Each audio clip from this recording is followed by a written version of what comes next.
एक आम स्त्री के जीवन की बारीक से बारीक संवेदना को, अंतर्द्वंद्वों को ज्यों का त्यों अपनी लेखनी द्वारा कागज़ पे उतार देने में डॉक्टर सूर्य बालाजी सिद्धहस्त हैं। उनका परिचय देना सूरज को दिया दिखाने समान है। तो आज सुनिए उनकी लिखी हुई कहानी मेरी शिनाख्त। तो शुरू करते हैं कहानी मेरी शिनाख्त। भीड़ की टकराहटों के बाद सिमटे दुबके एकाकी क्षणों में अक्सर एक एहसास तेजी से कचोट जाता है। वो एक अतीत है, वर्षों के बियाबान में खोई हुई, और कुमार वे भविष्य हैं, पद प्रतिष्ठा और महत्वाकांक्षा के चरमोत्कर्ष पर जड़ा हुआ भविष्य। लेकिन अतीत और भविष्य के बीच समय की एक तीसरी कड़ी अपनी जिंदगी की चेन में उसे हमेशा खोई हुई ही मिली। दोनों किनारों पर दो छितराई हुई कड़ियाँ, अतीत और भविष्य। वर्तमान तो कभी अतीत के पिंजरे में तड़पता रहा, कभी भविष्य की सुनहली डोरी में बंधा घिसटता रहा। आज का वर्तमान जो वर्षों पहले कुमार का भविष्य था, सोचने पर कितना स्वप्निल, कितना स्वर्णिम लगता था, और आज मिल जाने पर फिर से भविष्य के एक नए क्षितिज को छू पाने का साधन बन गया। विमला, इस शब्द को अकेले में भी सोचकर वो चिहुक पड़ती है, जैसे इस घिसे पिटे नाम का उच्चारण भी कोई अपराध हो।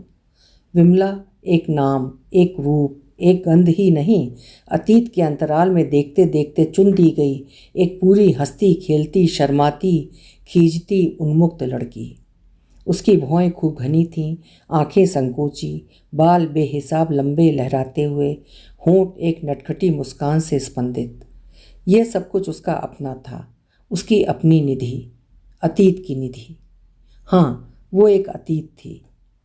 वर्तमान है विमी कुमार, जो कुछ भी हो सकती है। हेयर ड्रेसर रीमा की नई hair style, dress designer D'Souza की स्टेपलेस चोली, लिपस्टिक का कोई नया शेड, सब अलग अलग या एक में, कैसे भी विमी कुमार की शिनाख्त कर सकते हैं। भौहों की बेहद हल्की काली रेखा, फ्रेंच स्टाइल में पूरे के पूरे काट कर तराश कर दिए गए रेशमी काले बाल, और मोमी चेहरे पर एक पथरीला मेकअप। ना, वो कोई सस्ती बाजारू औरत नहीं, उसका अपना घर है, झूलते रेशमी पर्दों और हरे मखमली लॉन वाला। अभिजात, अदब कायदों में ढलते पब्लिक स्कूलों में पढ़ते बच्चे हैं, अदब कायदों का पाबंद नौकर है, और पति है मेनका एक्सपोर्ट के चीफ एग्जीक्यूटिव मिस्टर कुमार। ऊंचे तबके का हर दूसरा आदमी जिनकी जिंदा दिली और लोकप्रियता का कायल है। रहन सहन, बातचीत और कार्य करने का ढंग, कुमार हर दृश्य से एक बेजोड़ व्यक्तित्व के इंसान हैं। उनकी खोजपूर्ण दृष्टि तथा तर्कपूर्ण मस्तिष्क हर चीज में पूर्णता ढूंढता है। हर नया परिचित कुमार के संपन्न व्यक्तित्व को रश्क से देखता हुआ विमी को बधाई देना नहीं भूलता। ऐसे संपन्न व्यक्तित्व की अर्धांगिनी होने के लिए आराम और सुख का कोई और भी परिमाण हो सकता है क्या? ट्रिंग, कुमार के लौटने का वक्त। बाथरूम से निकलकर टॉवल से मुंह सुखाती विमी घड़ी की ओर देखती है। 4:30। दिन में 3-4 लोगों के लंच के बाद थकी थी, एकदम नींद आ गई। कहीं अलार्म ना बजता तो सोती ही रह जाती। ओह, आंखें अभी भी नहीं खुल रही थी, मन कर रहा था सोती ही रह जाए। वैसे सोई आध घंटे पहले ही थी। जल्दी जल्दी फाउंडेशन की परतों पर रूज का टच दिया, पलकों पर हल्का सा आई शेडो, नारंगी लिपस्टिक, कटे बालों पर स्प्रे किया।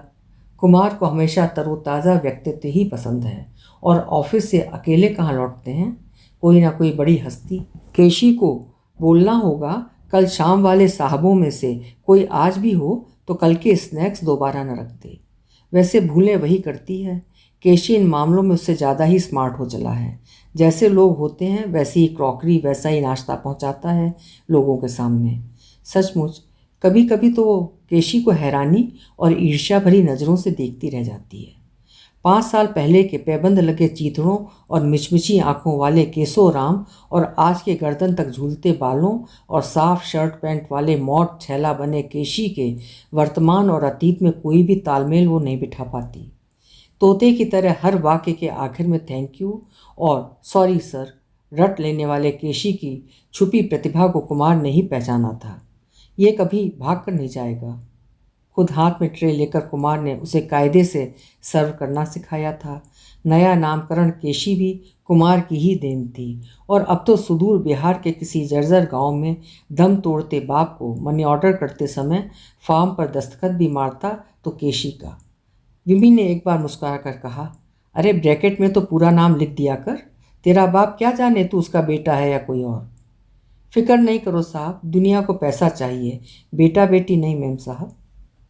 केशी हंसते हुए ट्रे उठाकर कमरे से बाहर हो गया था। केशी को यह दर्शन ज्ञान किसने दिया? इतनी जल्दी ही वो आसपास के नौकरों का लीडर बन गया है और वो केवल समझाता रहता है, दुनिया पैसे की है भैये, पैसे की। पैसे जुटा, पैसे जिसका भी मुंह जब तक चाहे बंद रख सकता है। शादी की बात करने पर भी, कैसी शादी, मेरे तो बीवी बच्चे सब पैसा। बहुत देर तक उसकी सूनी दृष्टि दीवारों से टकरा टकरा के लौटती रही थी। पहले कुमार को अपनी ओर एकटक देखते पाकर वो सिमट जाती थी, फिर घबराने लगी थी और अब सतर्क हो जाती है, वो ठीक से ड्रेस्ड अप है या नहीं ये सोचकर। बहुत पहले कुमार एक बार सीधे अपलक देखते रहे थे, तब उसने अंदर ही अंदर सिमट कर पलकें झुकाए ही पूछा था, ऐसे क्या देख रहे हैं? और मनी मन किसी मधुरतम वाक्य की कल्पना उसे गुदगुदा गई थी। तभी उसने सुना, तुम्हारी भौहें ज़्यादा ही घनी हैं, कल किसी ब्यूटी सैलून में। दूसरे दिन ब्यूटी सैलून से लौटकर बड़ी देर तक वो एकदम पतली भौहें वाले सूने माथे को देखती रही। पहचान का कितना बड़ा हिस्सा मिट गया था। और ऐसे ही एक दिन लंबे रेशमी बालों से घिरे उसके चेहरे को हाथ में थामे ही थामे कुमार ने उन बालों को काट कर मॉडर्न टच देने की योजना बना डाली थी। उस दिन देखा था ना रैना की पार्टी में, अब कोई इतने लंबे बाल रखता ही नहीं। कटे बालों में लेडीज़ स्मार्ट भी ज़्यादा लगती हैं। विमी ने किसी तरह थोड़ा साहस और थोड़ा मान समेटने की कोशिश की थी, पर सबके बाल मेरी तरह लंबे और सुंदर होते भी तो नहीं। और उसने लहराते रेशमी छल्लों में प्यार से उंगली फंसाई थी। मात्र सुंदर लगने से ज़्यादा जरूरी स्मार्ट और विशिष्ट लगना है। कुमार के इस निर्णयात्मक वाक्य का शौक धीरे धीरे उसके जीने के अभ्यास में घुलता चला गया। रेशमी बालों के गुच्छे काट कर गर्दन के ऊपर तक तराश दिए गए। लौटकर बहुत देर बाद हिम्मत कर वो शीशे के सामने खड़ी हुई थी। हाथ अनायास लंबी सपाट सी गर्दन तक जाकर रुक गए थे और नंगी भौं के नीचे से कुछ असहाय बूंदें टपक कर फॉल्स आई लैशेस पर फंसी रह गई थीं। वो कितनी बेगानी हो गई थी अपने आप से। फिर धीरे धीरे ये बेगानापन बढ़ता ही गया। अपनापन सहमता कतराता दूर होता चला गया। उसे लगने लगा अब ना वो पहले की तरह उन्मुक्त भाव से खिलखिला सकती है, ना चीख सकती है, ना रो सकती है। कुमार की गंभीर मध्यम आवाज़ जैसे उनकी अनुपस्थिति में भी सचेत किए रहती, हमेशा अपने स्टेटस का ध्यान रखो, तुम अक्सर सॉरी कहना भूल जाती हो, अभी भी पार्टीज़ में अक्सर झुककर बैठ जाती हो, एकदम बैकवर्ड सा लगता है, सीधी तरह, बस गर्दन जरा टेढ़ी और झुकी होनी चाहिए। और प्लीज़ पल्लू दोनों कंधों पर खींचकर मास्टरनी मत बन जाया करो। आज क्या हो रहा था तुम्हें? भगवान के लिए कोई तुम्हारी तारीफ़ करे तो आंख झुकाकर शर्माने मत लग जाया करो। बेहद इरिटेटिंग लगता है, कोई विटी जवाब देना चाहिए।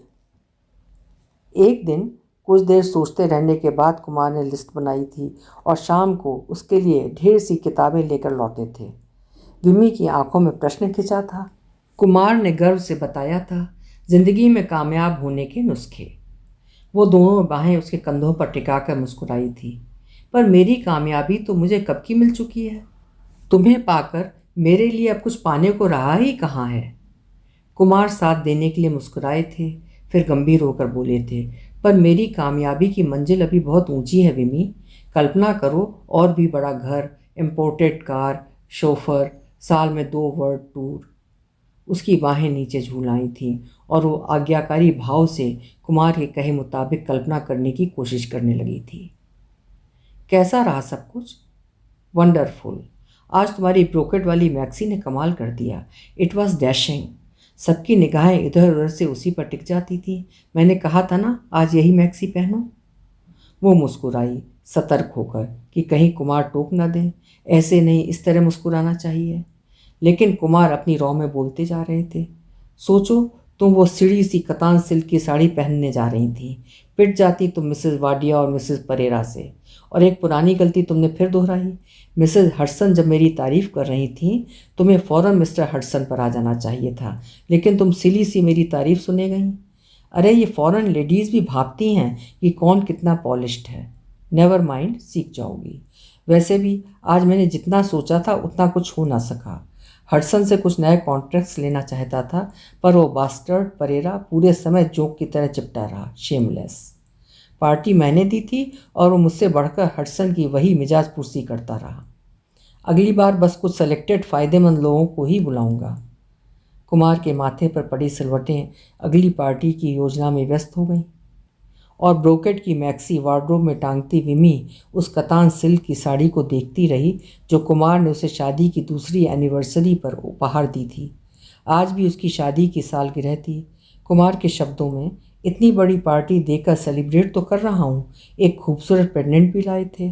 पर विमी जानती थी यह दावत हडसन के लिए है, यह पेंडेंट मैक्सी के लिए। आज सालगिरह ना होती तब भी वो पेंडेंट आता ही। वो कतार से टंगी पोशाकों, मैक्सी, शरारे, मखमली स्कर्टों को देखती रही, जिन्हें हर पार्टी के पहले कुमार छांट कर निश्चय करते थे कि कौन सी ठीक रहेगी ज़्यादा डैशिंग और इम्प्रेसिव। और अपने बॉस तनेजा की पार्टी के लिए तो कितनी डिज़ाइन बुक करके कुमार ने शोक लाल रंग का स्टेपलेस गाउन बनवाया था। रॉ सिल्क के इस गाउन पर सफ़ेद मोती टकवाए थे। लोगों ने रश्क से उसे देखा था और कुमार जैसा प्यार करने वाला पति पाने पर उसके भाग्य को सराहा था। सचमुच कौन सा पति पत्नी की पहने जाने वाली पोशाक को इतनी बारीकी से परखता होगा और फिर एक बेहतरीन शोपीस की तरह गर्व से भरकर अपनी देसी विदेशी मेहमानों के सामने पेश करता होगा। कुमार को सचमुच गर्व था अपने मेहमानों पर। अमेरिकन खरीदार, फ्रेंच डिज़ाइनर, इटालियन कलाकार, मौसम, फैशन और उनकी रुचियों से संबंधित घिसी पिटी बातें, खनखनाते गिलास और अंत में धन्यवादों के औपचारिक बोझ, और ढलती रात में परागेटिव और नींद की गोलियों के साथ दिनचर्या की समापन किश्त। हाँ, इस आखिरी किश्त के साथ कुमार के अभ्यस्त हाथ उसके थके भूजिल कंधों को शाबाशी देना नहीं भूलते थे, और उसे लगता एक पति पत्नी को नहीं, एक उस्ताद शागिर्द की पीठ ठोक रहा है। कमरे में आकर मेकअप की परतें पोंछने और कुमार की यांत्रिक उतावली के घिसे पिटे शब्दों के बीच वो अपनी बिखरी बेतरतीब पहचानों के शिनाख्त की असफल कोशिश करती रह जाती है। उसे हैरत होती है कैसे पहचानों का यह सिलसिला अपने आप टूटता चला जाता है। इतनी हैरत अंगेज कोशिशों के बाद आखिर कुमार ने खम्बाता का पत्ता कटवा ही दिया, और आज उसका जश्न यानी खम्बाता की फेयरवेल पार्टी। ऑफिस में उनकी औपचारिक विदाई तो एक दिन बाद है। कुमार ने जानबूझकर खम्बाता को निमंत्रित सबसे पहले किया था, लेकिन दिन सबके बाद में रखा था जिससे लोग ये पार्टी याद रखें। मामूली तो उनकी कोई पार्टी नहीं हुआ करती, पर इस पार्टी को तो हर दृष्टिकोण से कुमार एक नए अंदाज से सराबोर कर देना चाहते थे। चाइनीज़ और कॉन्टिनेंटल डिशों से लेकर शराब के साथ चलने वाले स्नैक्स तक एकदम नई किस्म के। इसके लिए कुक से बातचीत कर उन्हीं पुरानी डिशों में से उन्होंने थोड़ी बहुत रद्दो बदल करवा नई शक्ल, नए नाम दे दिए थे। विम्मी को हिदायत थी, मेहमानों के स्वागत से लेकर ड्रिंक्स सर्व करने, सूप देने, टेबल पर खाना सजाने तक का सारा काम कुछ न कुछ नयापन लिए होना चाहिए, और उसके कितने नए तरीके भी समझाए थे। और पार्टी के 2 दिन पहले से तो सारे दिन इंतज़ाम में ही व्यस्त रहे।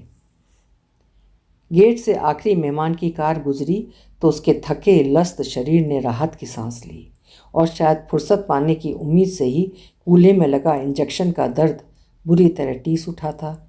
डॉक्टर की बात भी याद आई थी, ज़्यादा इंजेक्शन भी लेना ठीक नहीं, नुकसानदेह हो सकता है।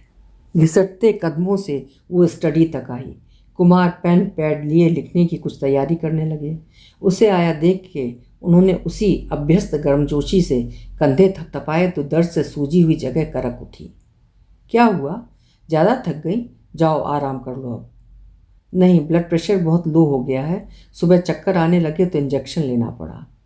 ओह गुड, अच्छा किया, नहीं तो आज मुसीबत ही हो जाती। कुमार संतुष्ट लगे। मुड़ने के साथ ही फिर तेज दर्द के कारण उठ गई। मुझे लगता है इंजेक्शन ठीक से नहीं लग पाया है, इतना दर्द तो कभी नहीं होता था। कल फ़ोन कर लूँगा डॉक्टर को, अभी 2 एस्प्रिन लेकर सो जाओ। कुमार पैड पर कलम खिंचाते बोले थे। लेकिन एस्प्रिन के लिए डॉक्टर ने एकदम मना किया है, नींद नहीं आएगी मुझे। ओह। कुमार के चेहरे पर परेशानी और खींच की मिली जुली शिकनें आईं। तो ऐसा करो, केशी से हॉट वाटर बैग ले लो। हताश पराजित आंखों से उसने मन का सारा अभियान चूर करके कहा, तुम आकर बैठो ना मेरे पास। मैं? सॉरी हनी, तुम्हें मालूम है ना, परसों खंबाता की फेयरवेल है, कंपनी में उसी की स्पीच पर जुटा हूँ। मैं कुछ नहीं जानती, वो सब कल कर लेना, तुम भी तो थके हो ना। Oh no Vimmi, don't be silly. तुम्हें मालूम है, ये वो स्पीच होगी जिसके ख़त्म होने के साथ ही कुमार लोगों के दिलो दिमाग पर छा जाएगा, और खंबाता, जिसे लोग बहुत लोकप्रिय कहते आए हैं, लोगों के जहन से एकदम गायब हो जाएगा। कहने के साथ ही कुमार को कुछ सूझा था और वे लिखने लगे थे। टेक इट सीरियसली हनी, इस मामले में ढील ढाल ठीक नहीं। मेरे भविष्य, मेरे कैरियर का सवाल है, और मैं ये सब तुम्हारे लिए ही तो कर रहा हूँ। उसके कदम मुड़ने के बजाय डगमगाए थे, तो कुमार लिखने में मशगूल बोले थे, प्लीज़ मेरी पिल्स देती जाना। वैसे ही धीमे धीमे लंगड़ाते पैरों से उसने नींद की गोलियां और परगेटिव की शीशी मेज पर रख दी थी। फिर दर्द से सूखे और लिपस्टिक से गीले होठों से कहा था, गुड नाइट। अभी आप सुन रहे थे डॉक्टर सूर्य बालाजी की लिखी हुई कहानी मेरी शिनाख्त। उम्मीद है कहानी आपको पसंद आई होगी। कल मिलेंगे फिर किसी उम्दा कहानी के साथ। आप खुश रहें, मुस्कुराते रहें। धन्यवाद।